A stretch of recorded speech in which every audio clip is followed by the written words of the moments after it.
Hello everyone, welcome to smiley denty. मैं doctor Prachi Mishra, dental surgeon. इस episode में हम लोग बात करेंगे डेंचर्स के बारे में।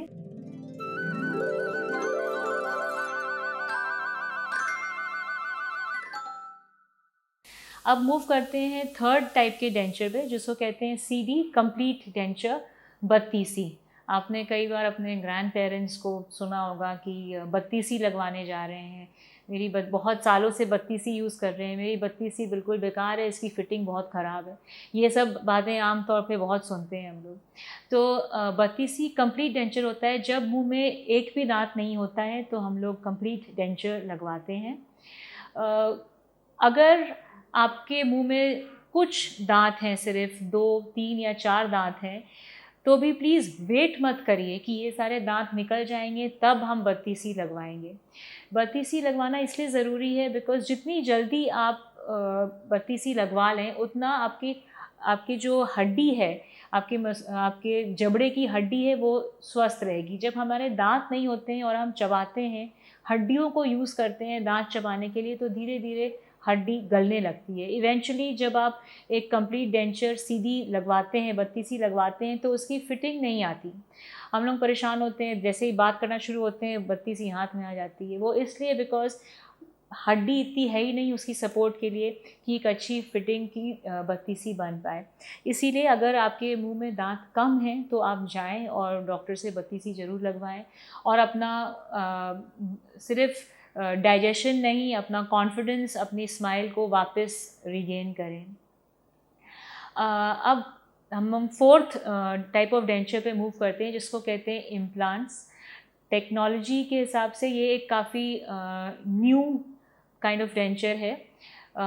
इम्प्लांट्स फिक्स्ड प्रोस्थेसिस होती है, मतलब आपको निकालना नहीं पड़ता है। इसमें हम क्या करते हैं कि हड्डी के अंदर जो हम लोग के जबड़े की हड्डी होती है, मैंडिबल और ये मैक्सिला कहा जाता है, इसकी हड्डी के अंदर हम लोग स्क्रू करते हैं, एक स्क्रू डालते हैं और उस स्क्रू के ऊपर दांत लगा देते हैं, तो वो फिक्स हो जाता है आपके मुंह के अंदर। इट इज़ एक एक्सपेंसिव प्रोसीजर है, लेकिन हाँ, अगर ये सही से किया जाए और अगर आपका ओरल हाइजीन अच्छे से मेंटेन्ड है तो ये काफ़ी सक्सेसफुल होता है और लोग इसको बहुत पसंद करते हैं बिकॉज़ आपको निकालना नहीं पड़ता है, आपके एक नेचुरल दांतों की तरह से हो जाता है ये।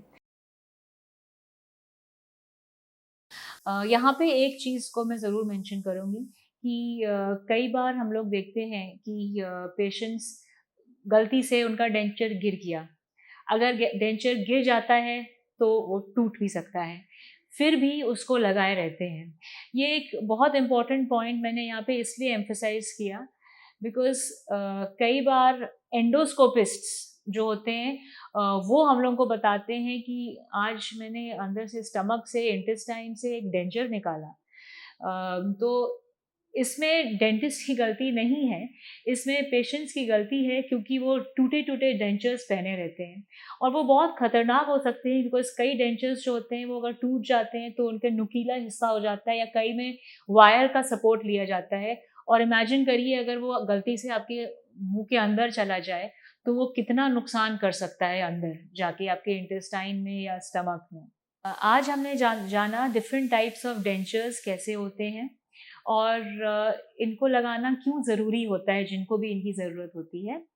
नेक्स्ट एपिसोड में हम लोग बात करेंगे कि कौन सा डेंचर लगवाना चाहिए, कौन सा डेंचर आपके लिए सही है और अपने डेंचर्स की किस तरीके से हम लोग केयर कर सकते हैं। आज के लिए इतना ही। Thank you.